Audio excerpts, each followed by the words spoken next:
Ukraine पर रूसी हमले जारी हैं। इन हमलों से बड़ी संख्या में भारतीय नागरिक और बिहार के विद्यार्थी प्रभावित हो रहे हैं।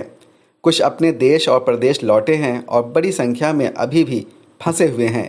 जो आ गए हैं वे राहत की सांस ले रहे हैं और जो फंसे हुए हैं उनकी जान सांसत में है। दोनों तरह के भारतीयों की विपदा रोज़ मीडिया में देखने, सुनने और पढ़ने को मिल रही है। इस बीच बिहार के कई सामाजिक संगठनों की ओर से शुक्रवार को पटना में युद्ध के खिलाफ प्रदर्शन और शांति सभा का आयोजन किया गया। कार्यकर्ताओं के हाथों में बैनर और प्ले कार्ड थे जिन पर लिखा था, युद्ध नहीं शांति चाहिए, रूस हमला बंद करो, अमानवीय साम्राज्यवादी विस्तारवादी हमला बंद करो। इस अवसर पर कांग्रेस विधायक शकील अहमद खान ने यूक्रेन से भारतीय नागरिकों की सुरक्षित वापसी में हो रही कठिनाइयों पर केंद्र सरकार की आलोचना की।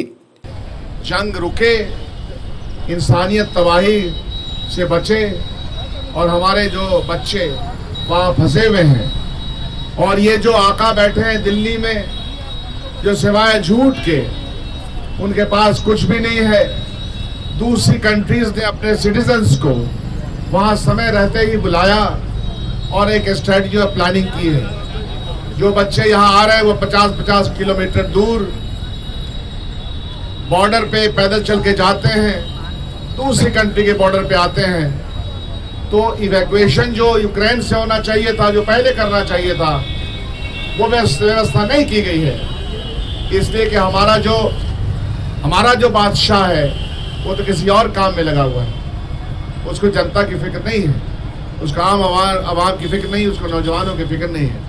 इसलिए जंग के खिलाफ हम सब जमा हुए। महिला कार्यकर्ता चंद्रकांता ने बिहार लोक संवाद से बातचीत करते हुए कहा कि हमेशा की तरह ताज़ा युद्ध में भी महिलाएं बुरी तरह प्रभावित हो रही हैं। युद्ध जब भी होता है या कोई भी इस तरह का बड़ी आपदा आती है, उस पर सबसे पहले असर महिलाओं पर ही पड़ता है। रोजगार जाता है तो उसी महिला को अपने घर को चलाने के लिए सोचना पड़ता है। लोग मरते हैं तो उसी महिला को उसके बाद का दुख झेलना पड़ता है और मिसाइल ये देखकर नहीं गिरती है कि वो किसके ऊपर गिर रही है। तो युद्ध तो हमेशा महिलाओं के लिए सबसे ज़्यादा आपदाएं लाता है। हमने हमेशा से ये देखा है, पहले जो द्वितीय विश्व युद्ध हुआ, सारे जितने भी लोग थे वो सरहद पर चले जाते हैं तो पीछे से महिलाओं के ऊपर ही सब कुछ ही आता है। और आज भी हम यही देख रहे हैं कि जहाँ भी आप देखिएगा, जंग जहाँ भी है वो महिलाएं ही सबसे ज़्यादा उसकी झेलती हैं। तो ये जंग तो कहीं से भी अच्छी नहीं है महिलाओं के लिए। रंगकर्मी विनोद कुमार ने कहा कि देश में डॉक्टरी की पढ़ाई अगर महंगी ना होती तो भारतीय नौजवानों को आज ये दिन ना देखना होता। यहाँ मेडिकल की पढ़ाई इतनी महंगी है कि एक आम आदमी अपने बच्चों की मेडिकल की पढ़ाई नहीं करा सकता। दूसरे देशों में, खास तौर से जो अभी का मामला है यूक्रेन में, जहाँ 20-22 लाख में पूरी मेडिकल की पढ़ाई हो जाती है, हिंदुस्तान के एक प्राइवेट मेडिकल कॉलेज में 1 साल की पढ़ाई 25 लाख की है। आप समझ सकते हैं कि कोई आम आदमी कैसे अपने बच्चों को मेडिकल की पढ़ाई कराएगा। और ये सीधा इसका रिश्ता हमारे स्वास्थ्य के पूरे ढांचे से है और शायद इसीलिए हमारा स्वास्थ्य का ढांचा इतना बिखरा हुआ है, इतना बर्बाद है। वहीं श्रम संसाधन मंत्री जीवेश कुमार ने स्वीकार किया कि मेडिकल के क्षेत्र में बिल्कुल काम नहीं हुआ है। मेडिकल संस्थान, मेडिकल कॉलेज, इंजीनियरिंग कॉलेज, इस पर कम काम हुआ।